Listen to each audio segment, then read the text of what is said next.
Psalms 65. Thank you sa magandang harvest. Kinumpos ni David para kantahin ng song leader. O Diyos, tama lang na purihin ka namin sa Zion at tuparin yung mga pinramis namin sa iyo. Kasi sumasagot ka sa mga prayers. Lalapit sa iyo ang lahat ng tao dahil sa mga kasalanan nila. Pag nalulunod na kami sa kasalanan, pinapatawad mo kami. Masaya ang taong pinili mong sumama para dun sa temple mo tumira. I-enjoy namin ang mga blessings sa tahanan mo, sa temple mong banal. Pinakinggan mo kami, gumawa ka ng mga miracles para iligtas kami. O Diyos na aming Savior, Ikaw ang pag-asa ng buong mundo at ng mga nasa malayong karagatan. Tinayo mo ang mga bundok gamit ang iyong lakas. Pinakita mong powerful ka talaga. Pinapakalma mo ang nagagalit na dagat, ang mga along nagwawala at ang mga taong nagkakagulo. Natigilan ang buong mundo. Bumilib ang lahat sa magagandang ginawa mo. Saan mang sulok ng mundo, nagse-celebrate ang mga tao dahil sa iyo. Inaalagaan mo ang lupa, dinidiligan at pinapataba. Puno ng tubig ang ilog mo. Ikaw ang nagbibigay ng mga butil. Ganito mo yon ginagawa. Nagpapadala ka ng ulan sa mga pinungkal na bukid. Pinababad mo sa tubig. Pinapalambot mo ang lupa at pinapatubo ang mga halaman. Sagana ang harvest na binibigay mo. Kahit saan ka pumunta, umaapaw ang biyaya. Puno ng alagang hayop ang mga damuhan. Ang mga bundok, punong-puno ng saya. Ang daming tupa sa mga bukid. Ang mga valley, puno ng butil. Nagse-celebrate ang lahat, kumakanta sa saya. Psalms 66. Sumigaw ng papuri sa Diyos. Kinumpos para kantahin ng song leader. Buong mundo ay magsaya. Isigaw nyo, praise God. Kumanta ng papuri sa Diyos na dakila. I-offer ang best na papuri sa Kanya. Sabihin sa Diyos, grabe, sobrang nakakabilib ang iyong mga gawa. Pambihira ang iyong kapangyarihan. Nanginginig sa takot ang iyong mga kalaban. Ikaw ang wina-worship ng lahat ng tao sa mundo. Kinakanta nila mga papuri sa iyo. Ang sentro ng pagpupuri nila ay ang pangalan mo. Tara, tingnan niyo ang ginawa ng Diyos. Grabe, nakakabilib talaga ang ginawa niya sa mga tao. Ginawa niyang tuyong lupa ang dagat. Ganon din ang ilog, tinawid ng ating mga ninuno. Dahil sa ginawa niya, nag-celebrate tayo sa lugar na yon. Gamit ang lakas niya, naghahari siya forever. Binabantayan niya ang bawat kilos ng mga bansa. Kaya pag rebelde ay huwag na nilang itry. Lahat ng mga bansa, purihin ang ating Diyos. Isigaw at iparinig sa lahat. Praise God. Protect niya tayo, kaya tayo ay buhay at di niya hinayaang bumagsak at mamatay. O Diyos, tines mo kami parang silver, dinan sa apoy para i-purify. Tiningnan mo nga kung kami ay tunay. Hinayaan mo kaming mahulog sa trap. Binigyan mo kami ng pasaning mabigat. Okay lang sa iyo na tapak-tapakan kami ng mga kaaway. Dumaan kami sa apoy at sa baha. Pero ngayon, sa safe na lugar, kami ay iyong dinala. Mag-o-offer ako ng mga sacrifice sa temple mo. Ang offering na pinangako, ibibigay ko. Yun ang promise na sinabi ko nung ako ay gulong-gulo. Isa-sacrifice ko ang best kong tupa, baka at kambing. Iaalay ko ang mga yon para sunugin, at ang mabangong usok nito sa langit makakarating. Halikayo't makinig, kayong nag-worship sa Diyos. Ikikuwento ko sa inyo kung gaano siya kabait sa akin. Nagpray ako sa Diyos, humingi ng tulong. Pagkatapos, sa Kanya ako ay nagpuri. Kung sa kasalanan ako ay nagpatuloy, hindi ako papakinggan ni Lord. Pero pinakinggan ako ng Diyos. Sinagot niya ang prayer ko. Praise God. Ang prayer ko ay hindi niya tinanggihan. Tapat siya kung magmahal at hindi nang iiwan. Psalms 67. Kanta ng pasasalamat. Kinompose para kantahin ng song leader, kasabay ng mga instrument na may strings. O Diyos, i-bless mo kami. Maawa ka sa amin. Ipa-experience mo sa amin ang iyong kagandahang loob para malaman ng buong mundo kung ano ang kalooban mo at makita ng lahat ang kapangyarihan mong magligtas. Purihin ka ng lahat ng tao, O Diyos, at sabihin nilang lahat, Praise God. Magsaya ang lahat, kumanta sa tuwa, kasi patas ka kung mag-judge sa lahat ng tao. Ginaguide mo ang mga bansa sa buong mundo. Purihin ka ng lahat ng tao, O Diyos, at sabihin nilang lahat, Praise God.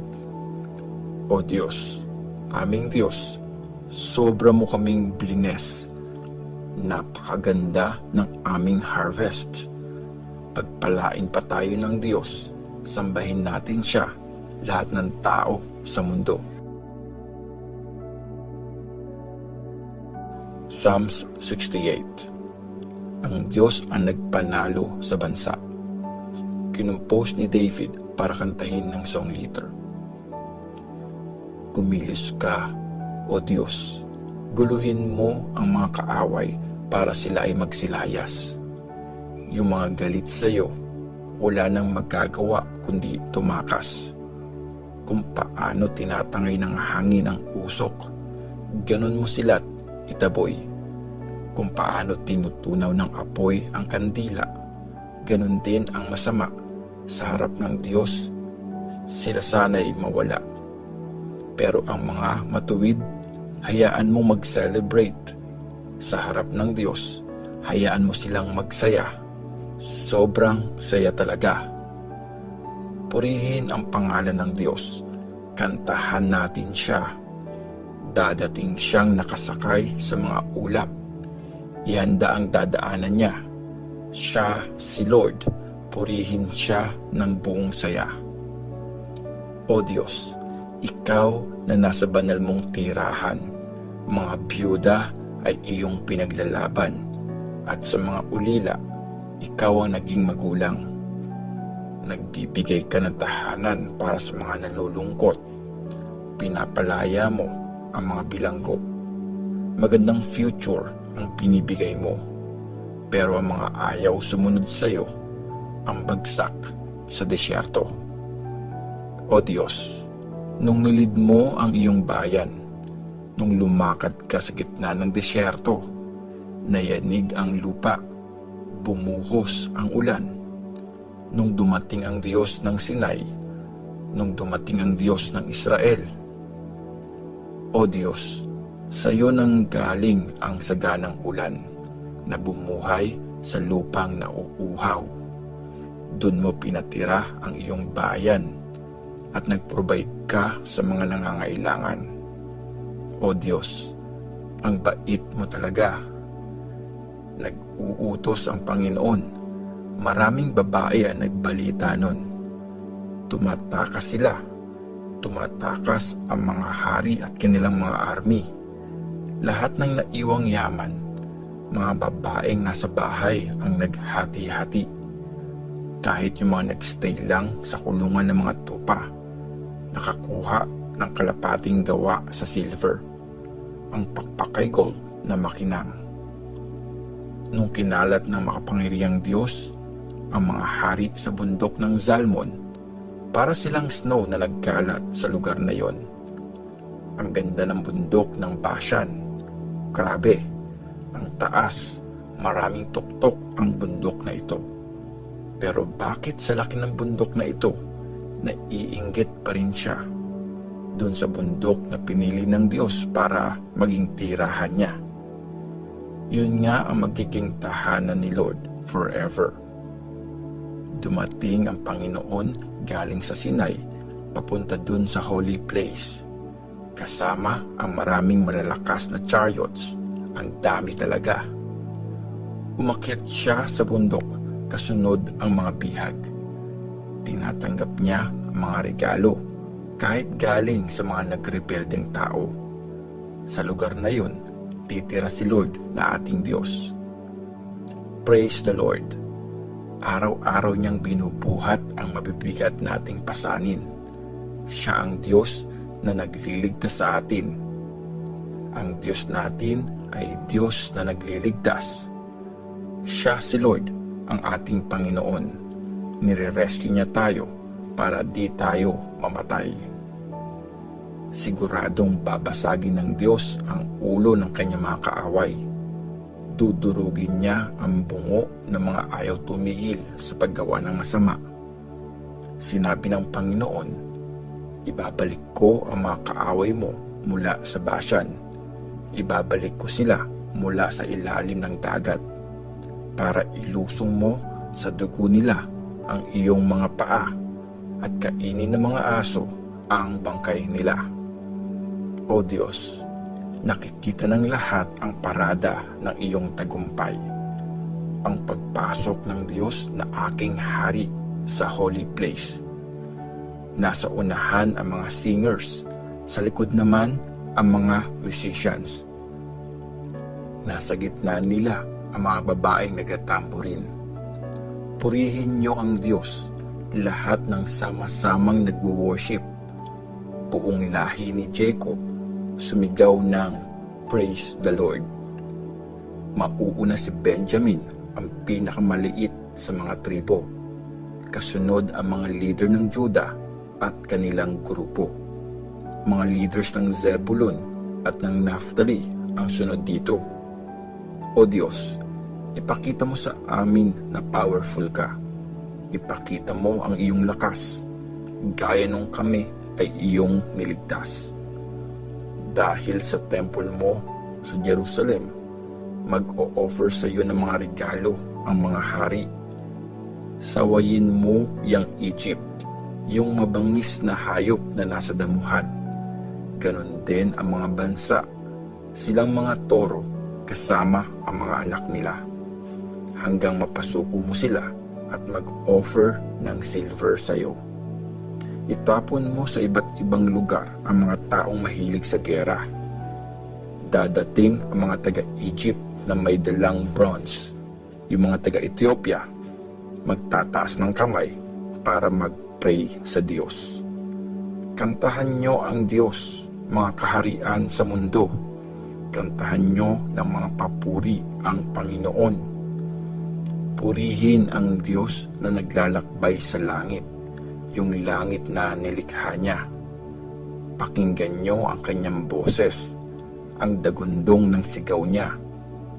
I-declare nyo sa lahat na powerful ang Diyos.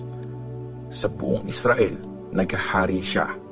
Pambihirang lakas niya sa langit ay kitang-kita. Grabe, nakakahanga talaga ang Diyos na nasa kanyang temple. Siya ang Diyos ng Israel.